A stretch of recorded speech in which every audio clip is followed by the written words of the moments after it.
Mtazamaji, ni dhahiri na wazi sasa hivi utawala wa Samia Suluhu na wapinzani wa upinzani Chadema, yaani wapinzani wa chama cha upinzani Chadema wanafanya juu chini kukimaliza chama cha Chadema kinachoongozwa na Tundu Lissu.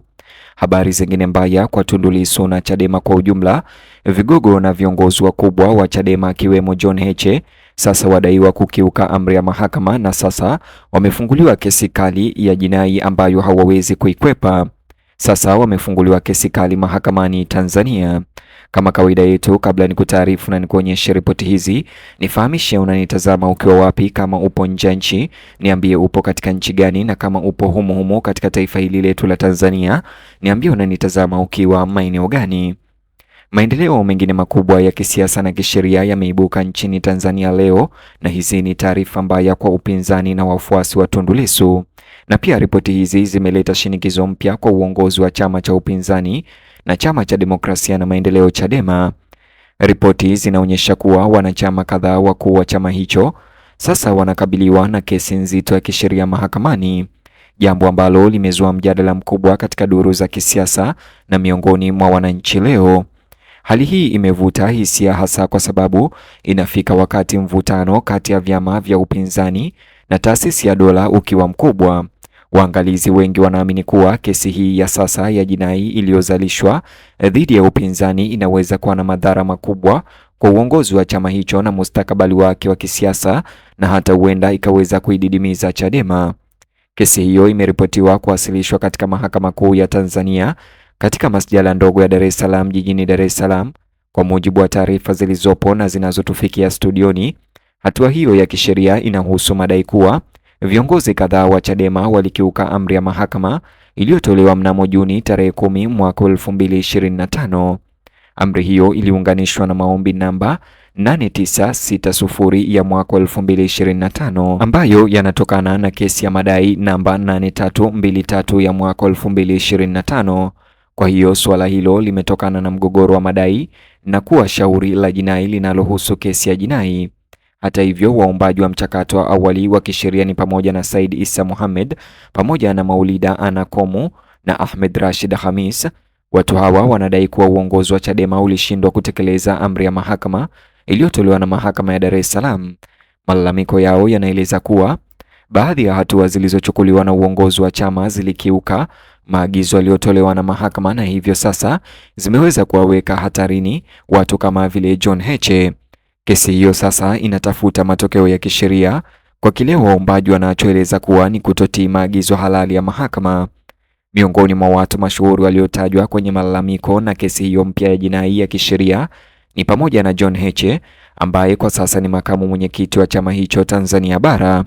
Wengine waliotajwa katika kesi hiyo ni pamoja na Amani Golugwa, mmoja wa viongozi wakuu wa utawala wanaohusika na uendeshaji wa chama hicho. Watu hao wawili ni watu muhimu katika muundo wa sasa wa uongozi wa chama hicho, jambo ambalo linaifanya kesi hiyo ya jinai kuwa nyeti hasa katika mtazamo wa kisiasa nchini. Watu wengine waliotajwa katika kesi hiyo ni pamoja na Godbless Lema ambaye ni mjumbe maarufu wa kamati kuu ya chama hicho cha upinzani na John Pambalu ambaye ni mkurugenzi wa organization ya chama hicho. Viongozi hawa wamekuwa na mchango mkubwa katika kuandaa shughuli za chama kote nchini.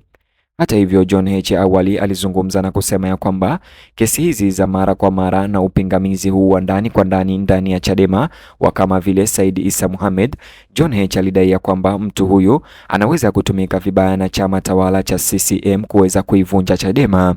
Hayo ni madai ya John Heche awali. Ushiriki wao katika kesi hiyo unaweka umakini wa ziada juu ya jinsi chama cha upinzani kinavyosimamia maamuzi yake ya ndani na vitendo vyake vya umma. Hata hivyo, orodha ya waliohojiwa ni pamoja na Boniface Jacob ambaye pia ni mjumbe wa kamati kuu ya chama hicho. Kwa mujibu wa nyaraka za mahakama zilizotajwa kwenye ripoti, majina ya ziada ni pamoja na Pamela Masei, kiongozi mashuhuri ndani ya tawi la wanawake wa chama hicho linalojulikana kwa jina la Bawacha. Kujumuishwa kwa viongozi kutoka miundo tofauti ndani ya chama kunaonyesha kuwa mzozo huo unahusisha maamuzi yaliyotolewa katika ngazi mbalimbali za shirika. Watu wengine waliotajwa katika shauri hilo ni pamoja na Hamad Musa Yusuf ambaye ni ofisa habari na uenezi wa chama Zanzibari, pamoja na Gavas Lenda Pamoja na mahakama hiyo pia inamtaja katibu mkuu wa chama hicho John Mnyika kuwa miongoni mwa watuhumiwa wa kukiuka maagizo hayo ya mahakama. Zaidi ya hayo, hatua za kisheria zinaenea kwa baraza la wadhamini la chama na kupendekeza kuwa mzozo huo unagusa majukumu mapana ya kitaasisi. Hii si mara ya kwanza kwa tuhuma hizo kufika mahakamani. Ripoti zinaonyesha kuwa kesi ya awali kuhusiana na suala hilo hilo awali lilitupiliwa mbali na mahakama kwa sababu ilifunguliwa nje ya muda ulioruhusiwa kisheria. Kuachishwa kazi huko hakukushughulikia kiini cha shutuma, bali badala yake kulilenga muda wa taratibu. Hata hivyo, kwa sababu hiyo, waombaji walirudi na kesi mpya ambayo wanaamini inazingatia makataa yote ya kisheria. Kwa kuhakikisha kwamba kesi inawasilisha ama iliwasilishwa ndani ya muda wa kisheria unaohitajika, waombaji wanaonekana wamedhamiria kufuatilia uchunguzi kamili wa kimahakama wa madai hayo. Wachambuzi wa kisheria wanasema marekebisho haya ya kitaratibu yanamaanisha kuwa mahakama sasa inaweza kuchunguza uhalali wa shutuma hizo kwa karibu zaidi. Ikiwa mahakama itakubali kusikiliza kesi hiyo kwa ukamilifu, inaweza kuhusisha mabishano ya muda mrefu ya kisheria kuhusu iwapo uongozi wa chama ulikiuka maagizo ya mahakama. Kesi kama hizo zinaweza kuunda kwa kiasi kikubwa hali ya kisheria na kisiasa inayozunguka chama. Mzozo huo tayari umeibua mijadala mikali miongoni mwa waangalizi wa kisiasa na wachambuzi kote nchini Tanzania. Baadhi ya wachambuzi wanasema kuwa kesi zinazohusu vyama vya upinzani mara nyingi hubeba athari kubwa za kisiasa nchini zaidi ya mahakama. Mizozo ya kisheria inaweza kuathiri mtazamo wa umma, kuathiri ari ya chama na kuchagiza masimulizi yanayozunguka ushindani wa kisiasa. Kwa sababu Chadema ni moja ya vyama vikubwa vya upinzani nchini Tanzania, matukio yanayoathiri uongozi wake ni mkubwa. Wafuasi wa upinzani wameelezea wasiwasi wao kuwa changamoto za kisheria dhidi ya viongozi wa chama, hasa viongozi wakubwa kama John Heche, zinaweza kudhoofisha uwezo wa chama kufanya kazi kwa ufanisi. Wengine hata hivyo wanahoji kuwa kesi hiyo inawakilisha sehemu ya kawaida ya utawala wa sheria, ambapo mahakama lazima zichunguze ikiwa watu binafsi na mashirika yametii amri za mahakama. Mgawanyiko huu katika tafsiri unaonyesha mgawanyiko mpana wa kisiasa ambao wakati mwingine huonyesha mijadala kuhusu masuala ya kisheria yanayohusisha wahusika wa kisiasa. Wataalamu wa masuala ya kisiasa wanaona kuwa matokeo ya kesi hiyo yanaweza kuwa na athari muhimu kwa uongozi wa chama na mwelekeo wake wa kimkakati. Ikiwa mahakama itapata kwamba amri hiyo kweli ilikiukwa, uamuzi huo unaweza kusababisha adhabu kali au vizuizi zaidi vinavyoathiri wale wanaohusika, hasa viongozi wa Chadema. Kwa upande mwingine, ikiwa tuhuma hizo zitatupiliwa mbali, uamuzi huo unaweza kuimarisha msimamo wa chama cha upinzani na kuimarisha madai yake ya uimara wa kisiasa. Kwa wananchi wengi, kesi hiyo pia inaangazia uhusiano mgumu kati ya ushindani wa kisiasa na taasisi za kisheria nchini Tanzania. Mahakama zinatarajiwa kufanya kazi kwa uhuru, huku vyama vya kisiasa vifanye kazi ndani ya mipaka ya kisheria.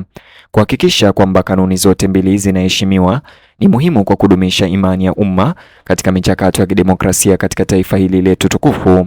Hata hivyo, usawa huu unasalia kwa kipengele muhimu cha mazingira ya kisiasa ya nchi.